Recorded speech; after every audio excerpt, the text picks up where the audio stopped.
ഒരു ഓട്ടത്തിന്റെ കഥ കൂടി വരുന്നുണ്ട് പാലക്കാട്ട് നിന്ന്. പാലക്കാട്ട് തെരഞ്ഞെടുപ്പ് നടക്കാൻ മണിക്കൂറുകൾ മാത്രം ബാക്കി നിൽക്കെ വീണ്ടും ഒരു കൂടുമാറ്റം. കോൺഗ്രസ് പാലക്കാട് മുൻ മുനിസിപ്പാലിറ്റി കൌൺസിലറും സ്റ്റാൻഡിംഗ് കമ്മിറ്റി ചെയർമാനുമായിരുന്ന ഭാസി CPIM-ലേക്ക്. നഗരസഭ ഭരിക്കുന്നത് കോൺഗ്രസ് BJP കൂട്ടുകെട്ടാണെന്ന് ആരോപിച്ചാണ് ഭാസി CPIM-ൽ ചേർന്നത്. ഞാൻ പാലക്കാട് നഗരസഭയിൽ 13-ാം വാർഡ് പുത്തൂർ നോർത്തിൽ നിന്നും 2000 to 2005 വരെയും 2010 to 2015 വരെയും കൗൺസിലറായിരുന്നു. ഈ 2010 to 2015 വരെയുള്ള കാലയളവിൽ ആദ്യത്തെ 2.5 വർഷം ഞാൻ വികസനകാര്യ സ്റ്റാൻഡിംഗ് കമ്മിറ്റി ചെയർമാനുമായിരുന്നു.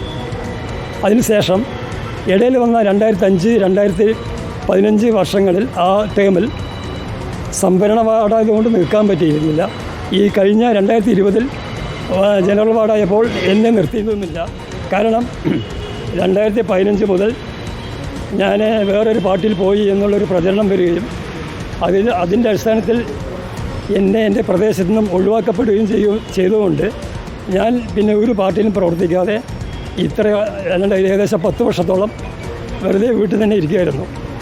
ഇപ്പോൾ വീണ്ടും പ്രവർത്തനം കൊണ്ടുവരണമെന്നുള്ളൊരു ഉദ്ദേശത്തോടെ ഇരിക്കുമ്പോഴായിരുന്നു ഇങ്ങനെ എനിക്ക് CPM-മായി ചേർന്ന് പ്രവർത്തിക്കാനും അതോടെ മുന്നോട്ട് നീങ്ങാനുമാണ് ഇപ്പോൾ ഞാൻ എടുത്ത തീരുമാനത്തിൻ്റെ പ്രകാരം ഞാൻ ഇവിടെ എത്തുകയായിരുന്നു.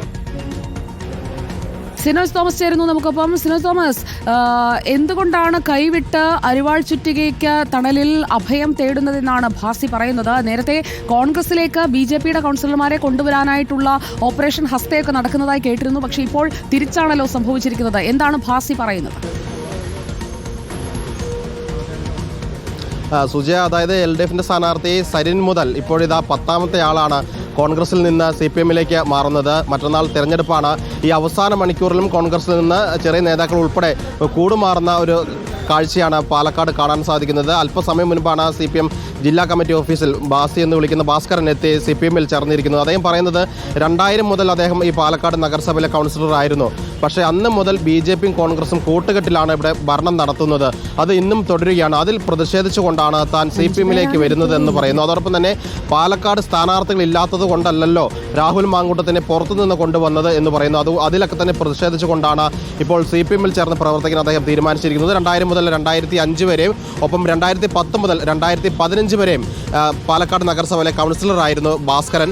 അദ്ദേഹം സ്റ്റാൻഡിംഗ് കമ്മിറ്റി ചെയർമാനുമായിരുന്നു. പക്ഷേ 2015-ൽ BJP-യിലേക്ക് പോകുന്ന തരത്തിൽ വ്യാജ പ്രചാരണം കോൺഗ്രസ് നടത്തി. അതുകൊണ്ട് കഴിഞ്ഞ കുറച്ച് വർഷങ്ങളായിട്ട് കോൺഗ്രസിൽ നിന്ന് വിട്ടു നിൽക്കുകയായിരുന്നു. അതിനിടയിലാണ് ഇപ്പോൾ CPM-ൽ ചേർന്ന് പ്രവർത്തിക്കാൻ അദ്ദേഹം തീരുമാനിച്ചിരിക്കുന്നത്. ജില്ലാ കമ്മിറ്റി ഓഫീസിലെത്തി നേതാക്കളെ കണ്ട് CPM-ൽ ചേരാനുള്ള ആഗ്രഹം അദ്ദേഹം വ്യക്തമാക്കുകയായിരുന്നു. സുജയ, ശരി.